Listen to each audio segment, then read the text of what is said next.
Conférence AFJA, Club des bioéconomistes, la révolution économique de la bioéconomie.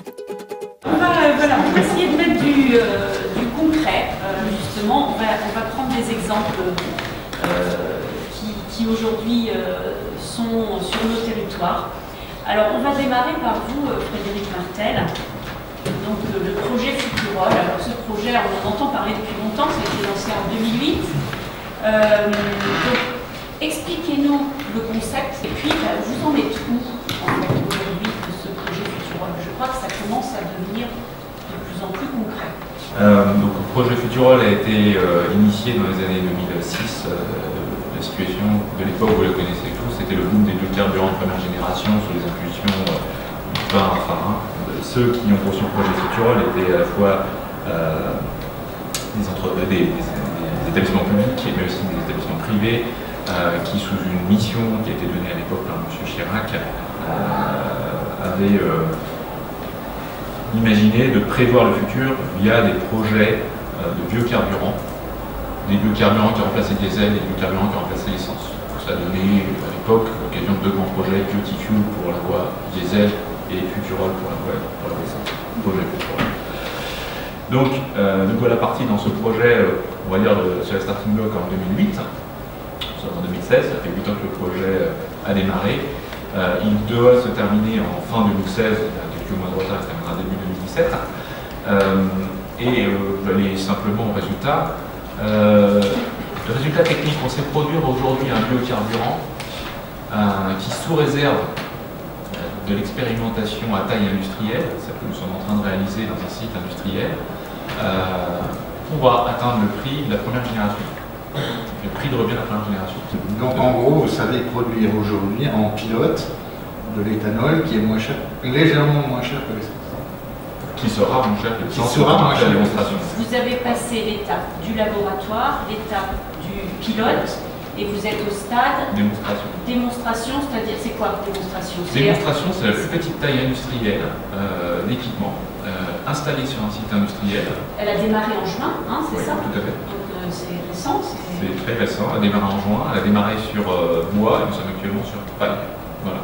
Donc sans préjuger de résultats confidentiels, on est très satisfait des résultats obtenus. Donc dans cet outil industriel, on peut mettre n'importe quelle biomasse. Enfin, c'est quoi? C'est ça l'idée? C'est l'idée du procédé, c'est l'idée de la technologie et c'est l'idée du déploiement. On vise un procédé qui puisse s'adapter à la majorité des biomasses disponibles. Je ne peux pas dire que c'est tout. quoi la majorité? Derrière, il y a quoi? Le bois, vous avez dit. Il y a le bois, les résidus de récolte, bois feuillu pour l'instant, on est en train de tester le bois résineux en laboratoire, les résidus de récolte, donc les pailles, les cannes et d'autres choses, et les plantes dédiées. L'idée derrière ça, qui sous-tendait notre projet, c'était de dire qu'il faut qu'on puisse se déployer partout dans le monde, partout dans les territoires, partout quelle que soit la saison, et partout quel que soit l'avenir de l'évolution des cultures aussi. Parce que ce qui est vrai aujourd'hui sur certains types de plantations peut évoluer. Voilà, c'est la flexibilité recherchée. Il y a 3 pays, je crois, qui sont dans des stades concurrents par rapport à vous. Les États-Unis, Le Brésil et l'Italie. Les premiers, c'était l'Italie. Les 3 pays qui ont tous des difficultés à avancer. En tout cas, aujourd'hui, le programme Futurol est un des programmes qui clignote au niveau mondial, qui a peut-être un des programmes qui a peut-être le plus de chances de réussir à passer à l'industrialisation complète, en tout cas avant les 50 ans. Voilà, ça c'est sûr, avant 2000.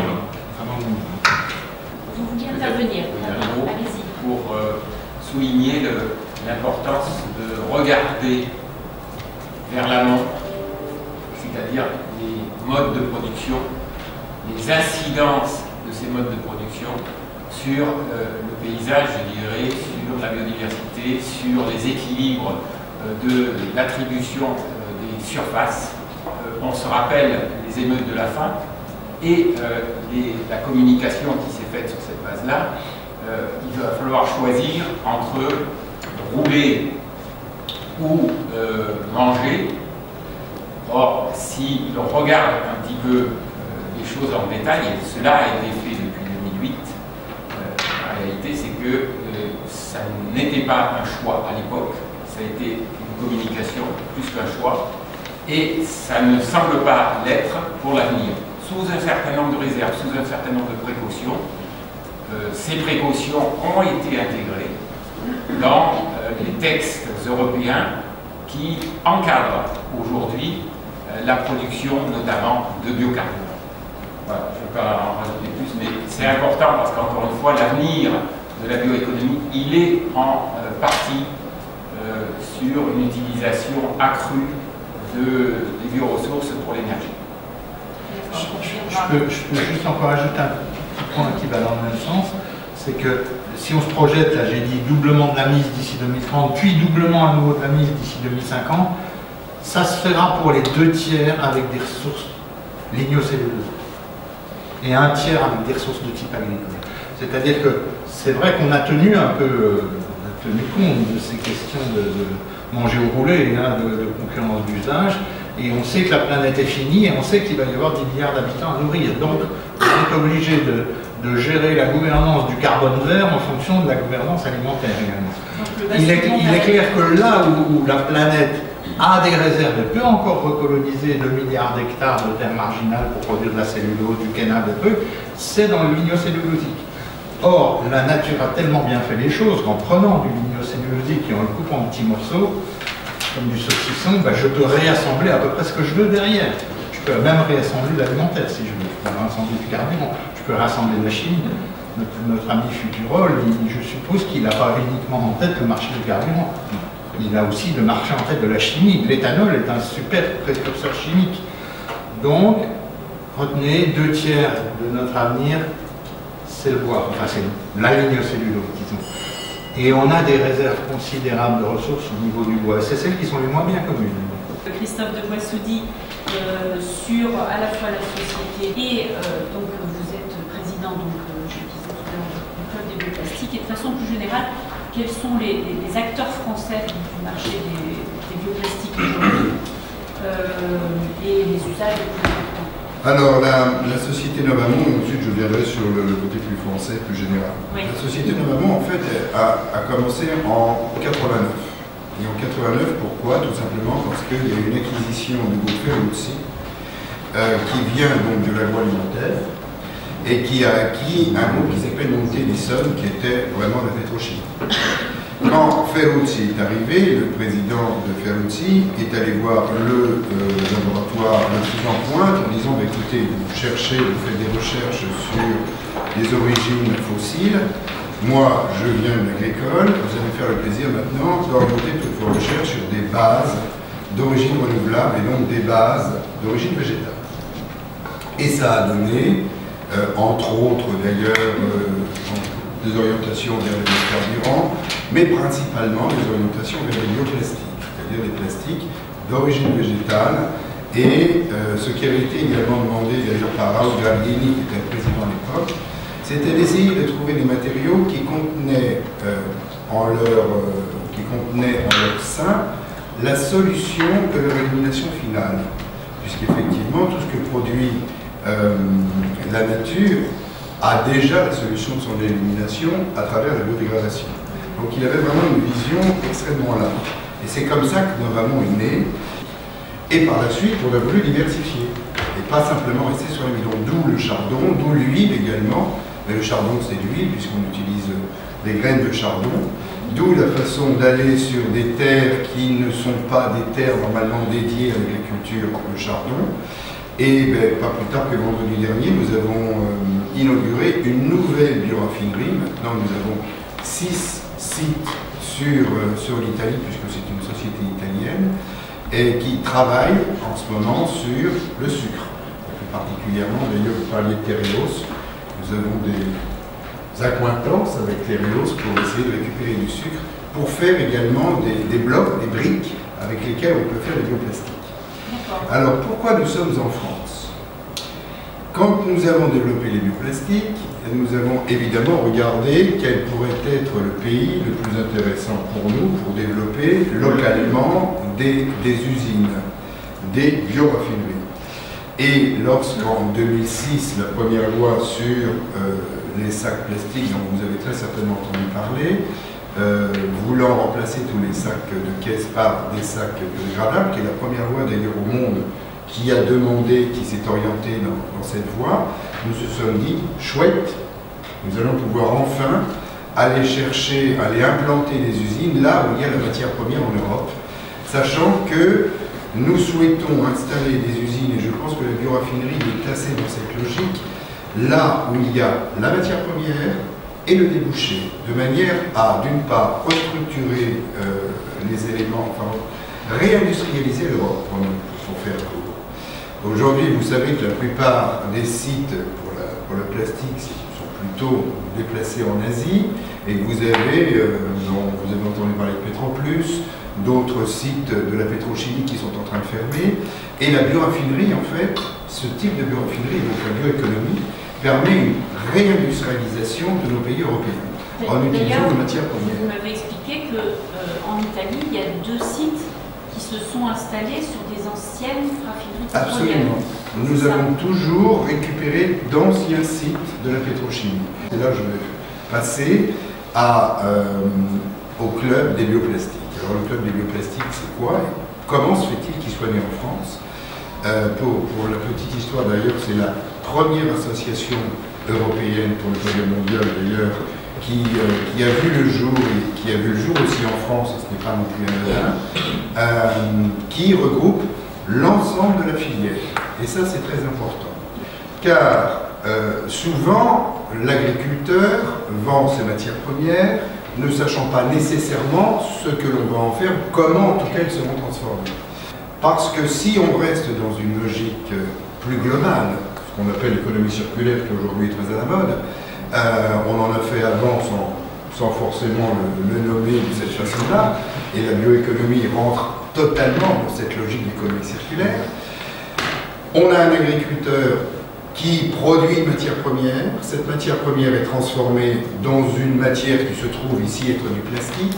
Le plastique en l'occurrence sert à la collecte des biodéchets, puisqu'il est biodégradable, et donc permet d'avoir un compost de qualité dans lequel il n'y aura pas ces fameux morceaux de plastique qui, je me souviens, je crois au début des années 2000, avaient été montrés du doigt sur les champs de production de champagne. On avait des champs bleus. Il y avait des champs bleus. Et effectivement, il y a d'ailleurs eu un décret, je crois en 2003, qui interdisait l'épandage de compost issus de déchets urbains, de déchets ménagers, à cause de ça.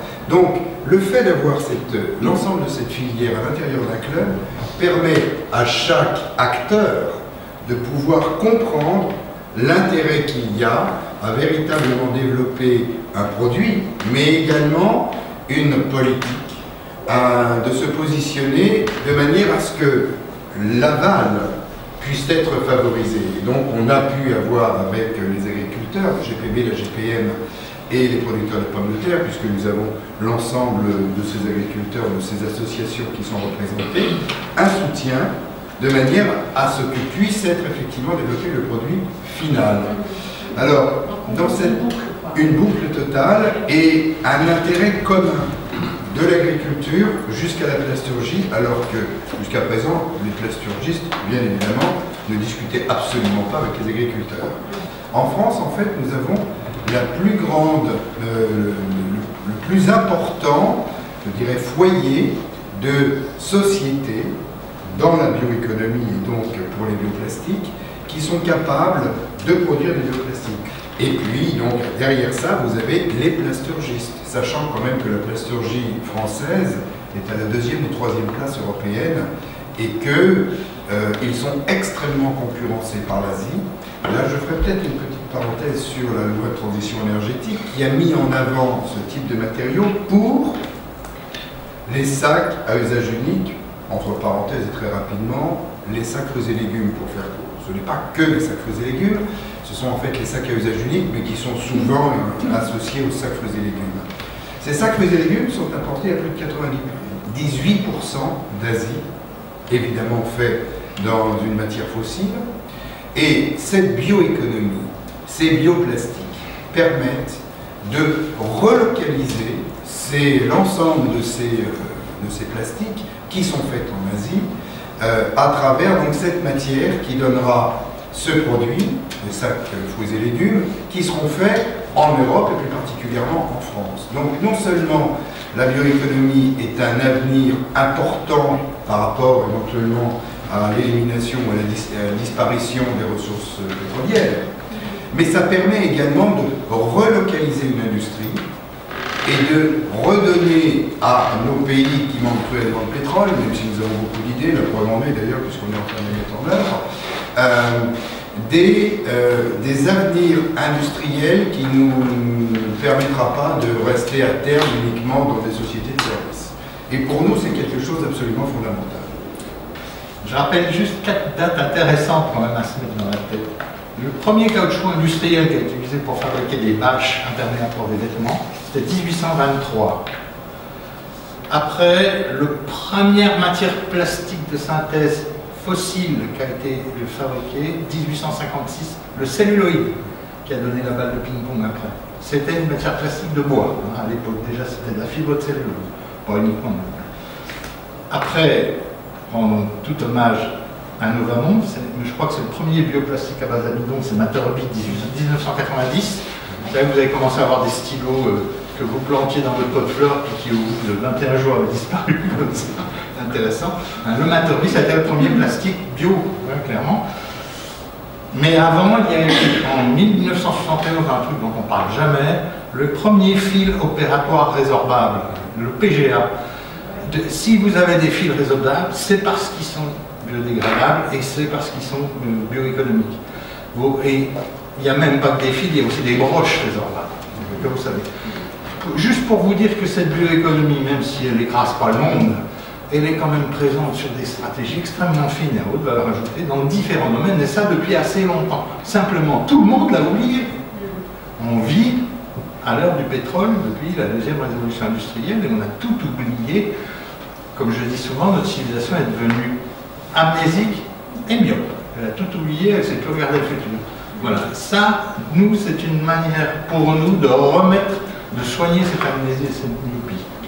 On parlait d'emploi, vous en avez parlé tout à l'heure du droit. Votre filière, ça représente combien d'emplois? Si je fais un parallèle avec l'Italie, le marché qui a été développé en Italie en 2011 a permis, et que pour ma société, de passer à peu près d'une soixantaine de personnes à aujourd'hui plus de 600 personnes. Que sur une seule société.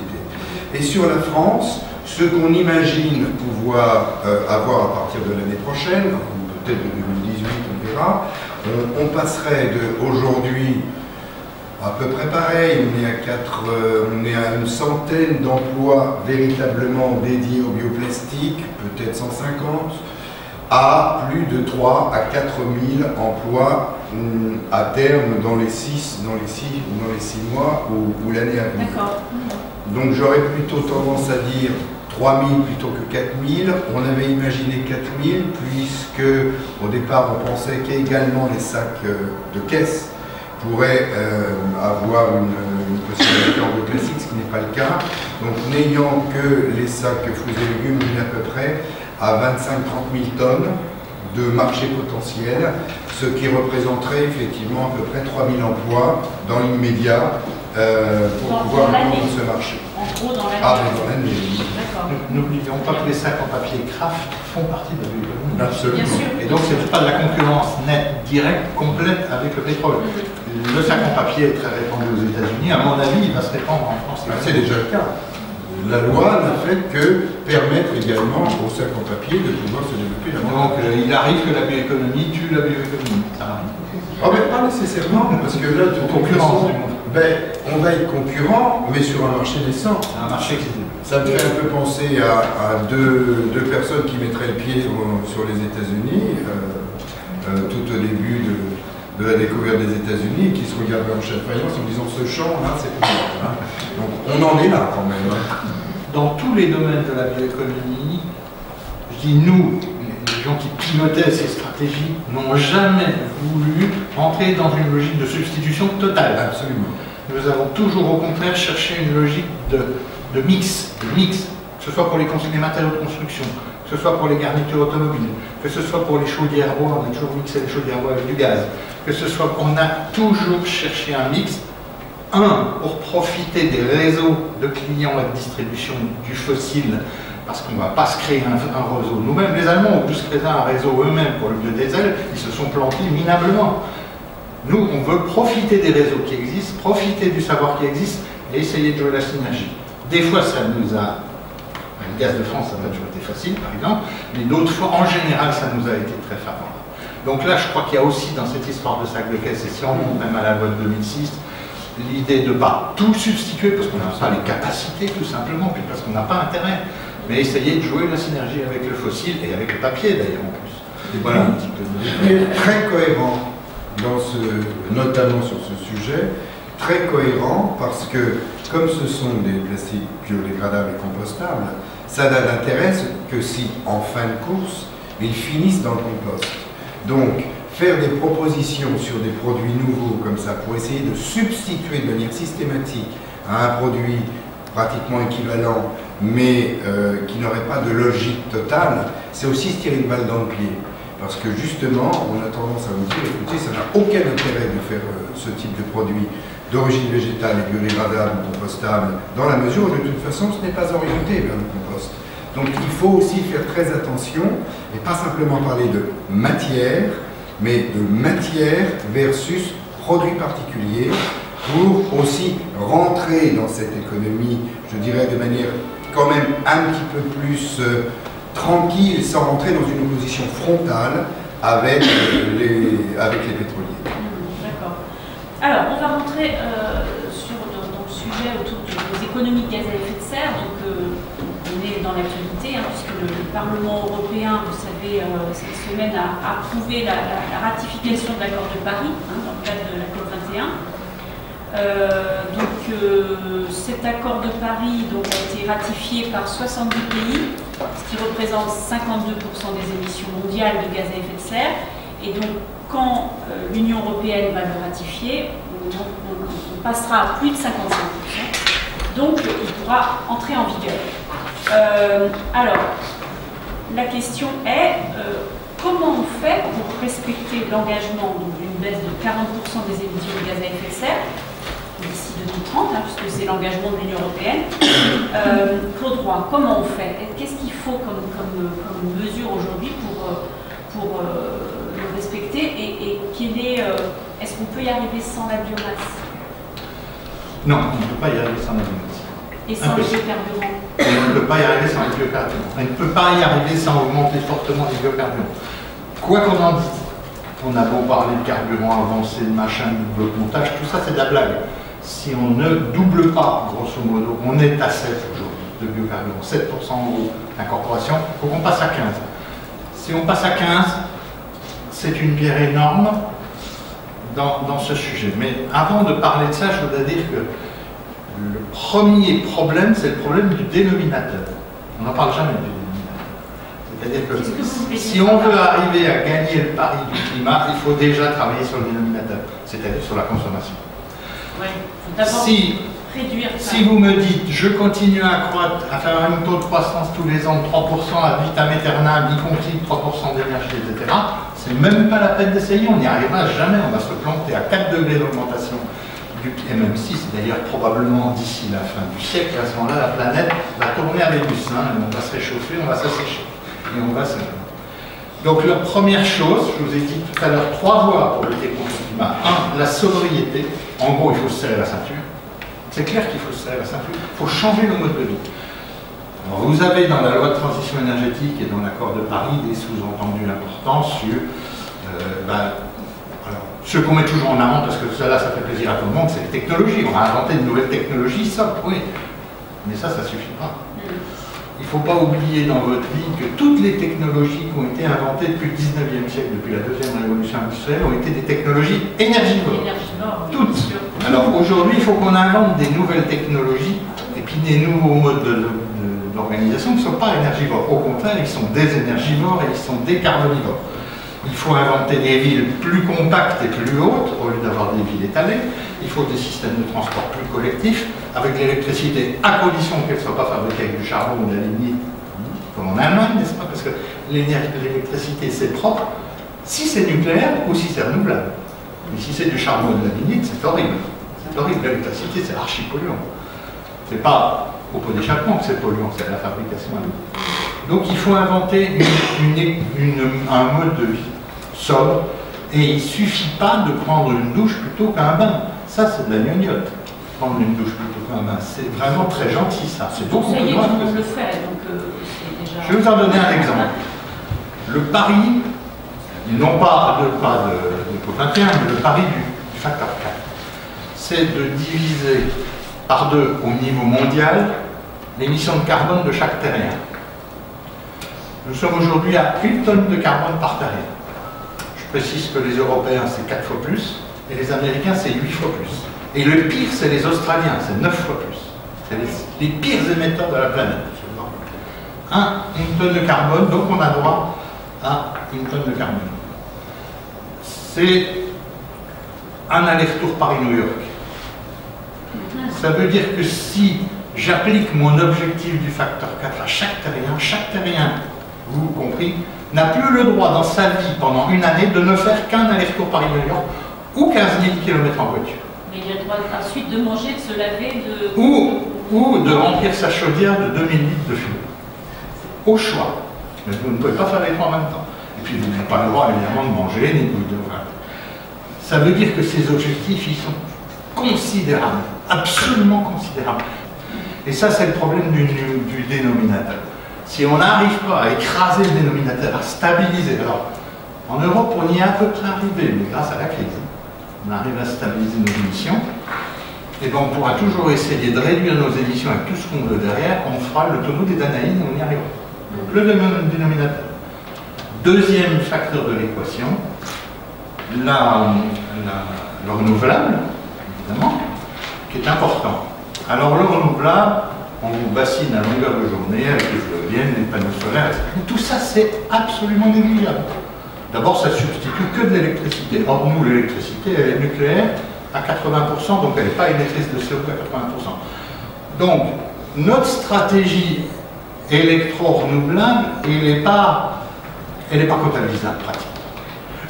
Donc, si on veut être renouvelable, on a le seul secteur sur lequel vraiment on peut agir en renouvelable, c'est la chaleur des carburants.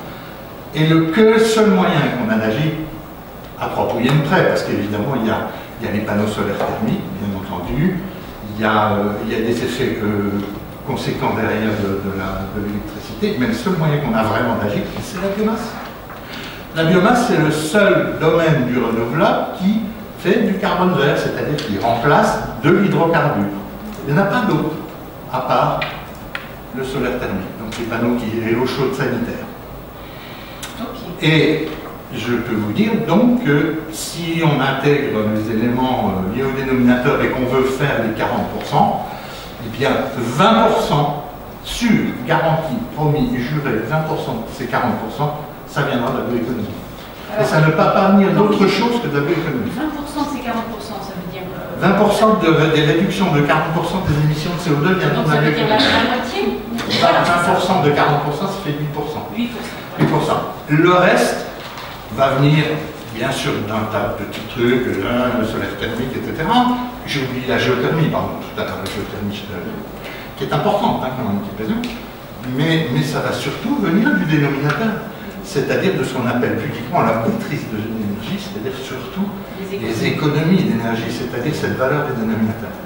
Donc, en gros, le vrai enjeu, quand même, politique, humain, social, qu'on ne met pas en face de la responsabilité des citoyens, c'est quand même de réduire les consommations et les émissions. Ça veut dire, messieurs, il faut tout de suite vous acheter une ceinture parce qu'il va falloir serrer un sacré coup. Ce sera le mot de la fin.